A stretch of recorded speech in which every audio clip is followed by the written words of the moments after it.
Hello, नमस्कार दोस्त। आप लोग कैसे हैं? आशा करता हूँ आप लोग ठीक होंगे। कॉन्सेप्ट किंग चैनल पर आप लोग का स्वागत है।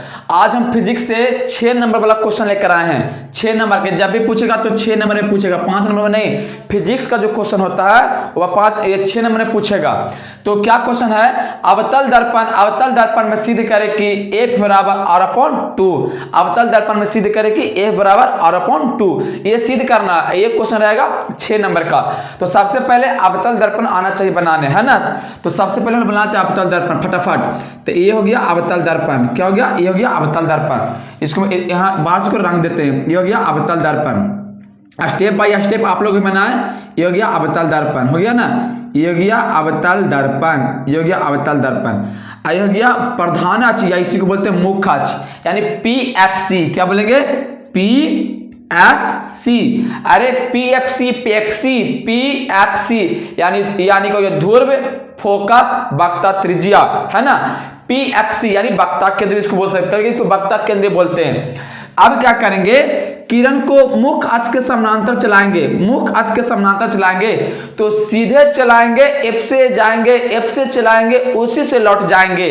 तो यहाँ पर क्या है? सीधे चलाएंगे यानी मुख्य अक्ष के समानांतर चलाएंगे। तो हम जानते हैं कि अगर किरण को मुख्य अक्ष के समानांतर चलाएंगे ऐसे करके, तो सीधे चलाएंगे तो कहां से होगा विचलित? F से, यानी सीधे चलाएंगे F से जाएंगे तो F से होगा विचलित। ये वाला हो गया F से हो गया विचलित। अब आप बताएं यहां पर क्या करेंगे? एक अभिलंब डालेंगे C से एक अभिलंब डालेंगे, यानी C से चलाएंगे और उसी से लौट जाएंगे। तो C से चला देते हैं यहां से। ये हो गया अभिलंब के काम करेगा। ये हो गया अभिलंब, ये हो गया अभिलंब। तो सबसे पहले फिगर आप लोग के बनाने आना चाहिए। फिगर बनाने आना बहुत जरूरी है। ये हो गया F, फिगर बन के हो गया रेडी। अब हम लोग नाम दे देते हैं। तो ये हो गया M और M डैश, M और M डैश। इसको नाम देते हैं AB। ये हो गया A, ये हो जाएगा B, ये हो जाएगा A, ये हो जाएगा B। तो ये जो मुख्य अक्ष के समानांतर जा रहा है ना, उसको बोलेंगे हम लोग अपतित किरण। क्यों? क्योंकि भेज रहे हैं, ऐसे करके भेज रहे हैं। तो ये हो गया अपतित किरण। तो इसको नाम लिख देते हैं, ये हो जाएगा अपतित किरण। अपतित, ये हो जाएगा अपतित किरण। ये हो गया अपतित किरण, ये हो जाएगा अपतित किरण। और जो इस साइड यहां से जाने के बाद टकरा के लौट गया फोकस से, उसको क्या बोलेंगे? परावर्तित किरण, यानी ये हो जाएगा परावर्तित। ये हो गया परावर्तित किरण। क्या बोलेंगे? परावर्तित किरण। ये जो बीच वाला है ना, ये अभिलंब के काम करेगा। तो इसको नाम लेते हैं, इसको नाम लेते हैं। ये हो जाएगा अभिलंब, ये हो जाएगा अभिलंब। क्या हो जाएगा? अभिलंब। ये फिगर बन के रेडी हो गया। जब भी फिगर बना तो ऐसे ही बनाए, फिगर बन के रेडी। अब आप लोग बताएं कि प्रकाश के प्रवर्तन के नियम से अपतित किरण और अभिलंब के बीच का कोण को क्या बोलेंगे? आपतन कोण, यानी ये हो जाएगा I, ये हो जाएगा कोण I, ये हो जाएगा कोण I। और बोले अभिलंब और परावर्तित किरण के बीच में जो कोण बनता है उसको हम लोग क्या बोलेंगे? अपवर्तन कोण, यानी कि R, यानी ये हो जाएगा कोण R। क्या हो जाएगा? कोण R। ये प्रकाश के प्रवर्तन के नियम से हुआ। तो अब लिख लेंगे। सबसे पहले भाषा लिखना बहुत जरूरी। ये डायग्राम बन के तैयार हो गया। अब क्या करेंगे? इसमें कुछ भाषा लिखेंगे, जैसे कौन दर्पण है, कौन फोकस है, कौन ध्रुव है। ये लिखना बहुत जरूरी है, इसमें भाषा लिखना बहुत जरूरी है। अब क्या करेंगे? लिख लेंगे माना कि M डैश एक अवतल दर्पण है। तो लिख लेते हैं, फटाफट लिखेंगे। माना कि M डैश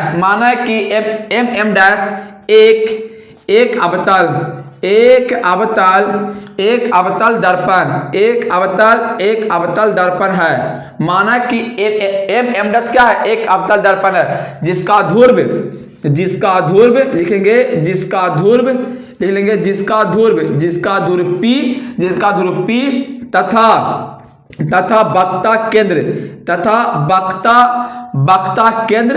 वक्ता त्रिज्या वक्ता केंद्र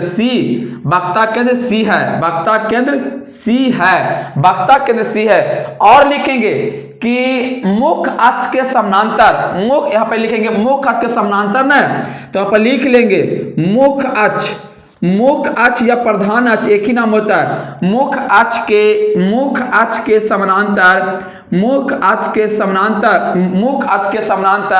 ए भी एक अपतित किरण है।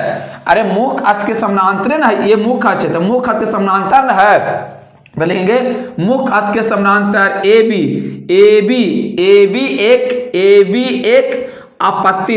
एक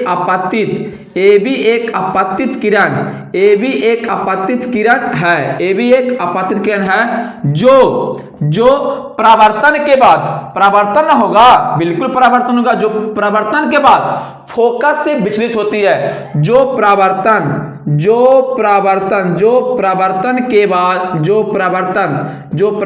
के बाद फोकस से विचलित, यानी फोकस से होकर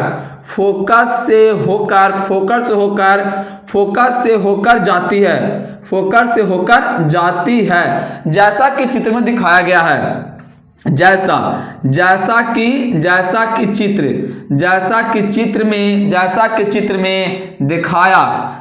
कि चित्र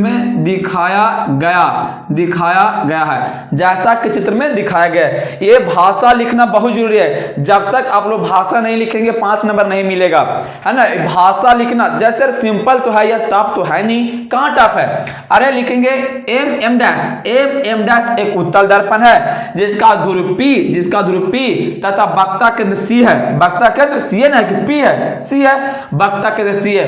मुख्य अक्ष के समानांतर, यानी मुख्य अक्ष के समानांतर ए भी एक अपतित किरण है। मुख्य अक्ष के समानांतर ए भी एक अपतित किरण है जो परावर्तन के बाद फोकस से होकर जाती है। अरे सीधे चलाएंगे F से जाएंगे, और C से चलाएंगे उसी से लौट जाएंगे, यानी कि परावर्तन के बाद फोकस होकर जाती है, जैसा कि चित्र में दिखाया गया है। यह लिखना बहुत ही जरूरी है। जब तक नहीं लिखेंगे, जब तक 5 में 6 नंबर नहीं मिलेगा। यह लिखना ही बहुत जरूरी है। अब हम लोग क्या करेंगे, अब चलेंगे प्रकाश के प्रवर्तन के नियम से। इसको हम साफ करते हैं। आप लोग इसको लिख लें, बेस्ट होगा। आप लोग इसको लिख लें। अब क्या करते हैं, अब चलते हैं इसको, क्योंकि बोर्ड छोटा है ना। बोर्ड छोटा रहने के कारण इसको साफ करते हैं। बोर्ड छोटा है ना, तो बोर्ड छोटा रहने के कारण हम क्या करते हैं, इसको साफ करते हैं। आप लोग लिख लें। अब चलेंगे प्रकाश के प्रवर्तन के नियम से। क्या चलेंगे, प्रकाश के प्रवर्तन के नियम से। इसको हम साफ करते हैं, आप लोग इसको लिख लें। अब चलेंगे हम लोग प्रकाश के प्रवर्तन के नियम से। फटाफट लिख लेते हैं। अब लिखेंगे प्रकाश के प्रवर्तन के नियम से। क्या करेंगे, प्रकाश के प्रवर्तन के नियम से लिख लेते हैं। लिखेंगे प्रकाश के प्रवर्तन के नियम से। तो प्रकाश के प्रवर्तन के नियम क्या कहता है कि आपतन कोण और अपवर्तन कोण और परावर्तन कोण हमेशा बराबर होता ना। जैसे अरे छोटा आप लोग ऐसे समझे, ये एक परावर्तक सतह हुआ, ये बीच का अभिलंब के काम किया, है ना। तो आने वाली क्या बोलते हैं, अपवर्तित किरण। अब जो अपवर्तक सतह से टकरा के चल गया उसको बोलेंगे परावर्तित किरण। तो ये कोण जो बनता है कोण I, ये कोण बनता है कोण R।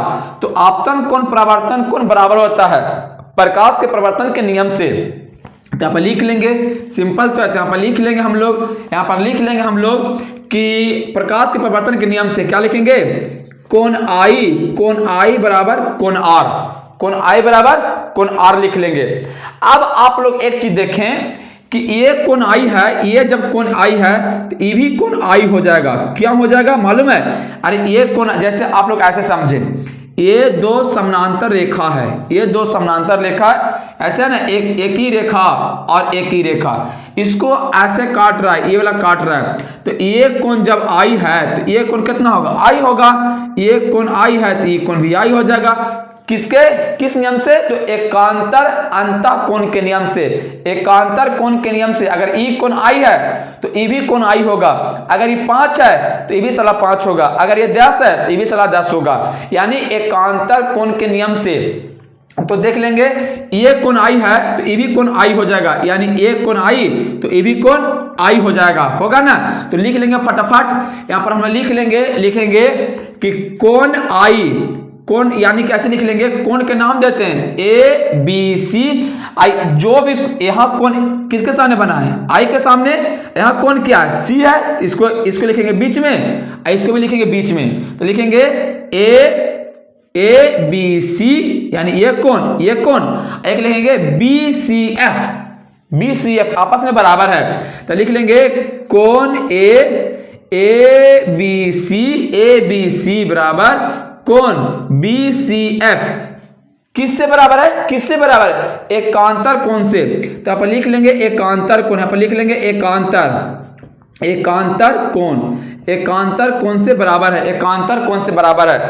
अब आप लोग बताएं, आप क्या चलेंगे, जैसे आप लोग एक नियम समझें। नियम क्या कहता है कि अगर त्रिभुज का दो कोण आपस में बराबर हो, अगर त्रिभुज का दो कोण आपस में बराबर हो, वह कौन सा त्रिभुज कहलाता है, तो समद्विबाहु त्रिभुज कहलाता है। जैसे आप लोग ऐसे समझे, अगर ये यहां लिख लेते हैं, जैसे आप लोग ऐसे समझे, ये चौथाई त्रिभुज हुआ ना, अगर ये 60 डिग्री है और ये भी 60 डिग्री है, दो कोण आपस में बराबर होता है तो समद्विबाहु त्रिभुज कहलाता है। तो उसके आमने सामने की भुजा आपस में बराबर होता है। जैसे इसके सामने वाली भुजा ये वाला बराबर होगा और इसके सामने वाली भुजा ये वाला बराबर हो जाएगा। जैसे ए बी सी, तो इसके सामने वाली भुजा ये बराबर हो जाएगा और इसके सामने वाली भुजा ये बराबर हो जाएगा। जैसे हो जाएगा ए बी बराबर ए सी बराबर ए सी। क्यों?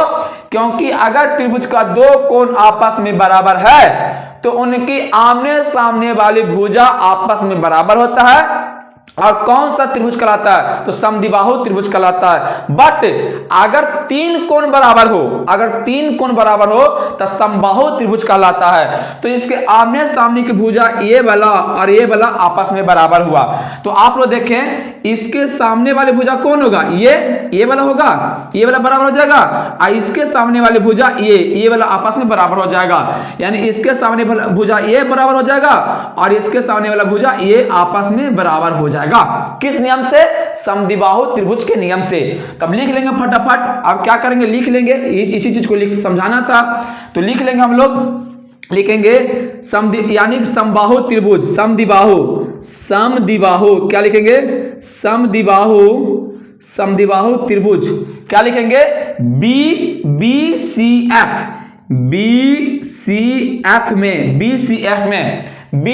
एफ में। तो आप लोग बताएं कि समद्विबाहु त्रिभुज का दो कोण जब दो कोण आपस में बराबर हो जाए तो उनके आमने सामने की भुजा क्या होता है, आपस में बराबर होता है। यानी कि इसके सामने वाली भुजा ये हो जाएगा, यानी ये वाला बी एफ, तो हो जाएगा बी एफ, यानी हो जाएगा बी एफ बराबर क्या बनेगा, बी एफ बराबर सी एफ। यानी इसके सामने वाली भुजा ये वाला, ये इसके सामने ये और इसके सामने ये, यानी ये भुजा, यानी हो जाएगा सी एफ, ये हो जाएगा सी एफ। ये समीकरण हो गया 1। क्या हुआ, ये हो गया समीकरण 1, है ना, ये हो गया समीकरण 1। अब क्या करेंगे, एक चीज और लिखेंगे। अब हम लोग एक चीज और लिखेंगे, क्या जो लिखना है, इस समीकरण 1 हो गया। अब क्या लिखेंगे, चूंकि दर्पण का द्वारक बहुत छोटा है, चूंकि दर्पण का द्वारक छोटा है, इसीलिए बी बिंदु P पर होगा। जैसे आप लोग ऐसे समझें, अगर यहां पर ऐसे बन रहा है, ये आप लोग देखें, ये सॉरी पेन नहीं है, जैसे हम लोग ऐसे समझाते हैं, आप लोग ऐसे समझें, जैसे ये वाला, ये दोनों ऐसी ना है, ये दोनों ऐसे है, ये दोनों ऐसे है ना, ये दोनों ऐसे। तो हम कह रहे हैं कि चूंकि दर्पण का द्वारक छोटा है, अगर बी बिंदु, ये जो बी है ना, ये पी पर होगा। जैसे इसको खींच के यहाँ लाए, इसको बी को खींच के ला रहे हैं, यहाँ लाए। एक ऐसा स्थिति आएगा कि इसके सामने आ जाएगा, तो ये वाला भुजा और ये वाला भुजा आपस में बराबर नहीं होगा, नहीं कैसे होगा। अरे आप लोग ऐसे समझे, हम लिख रहे हैं चूंकि दर्पण का द्वारक बहुत छोटा है, तो छोटा है तो ये जो इसको घसका के यहाँ लाए, ये जो बी है ना, घसका को यहाँ लाए, पी के सामने लाए, ये है ना बी है ना, तो इसको घींच के यहाँ लाए, ऐसे ये यहाँ लाए, या तो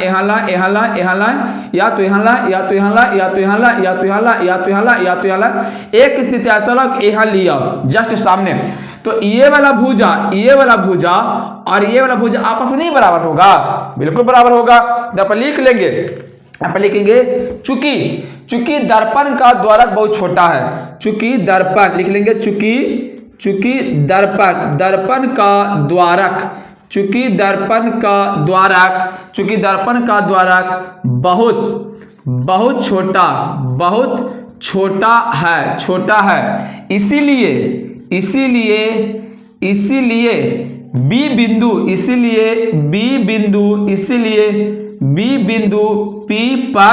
P पर होगा, इसलिए बी बिंदु P पर होगा।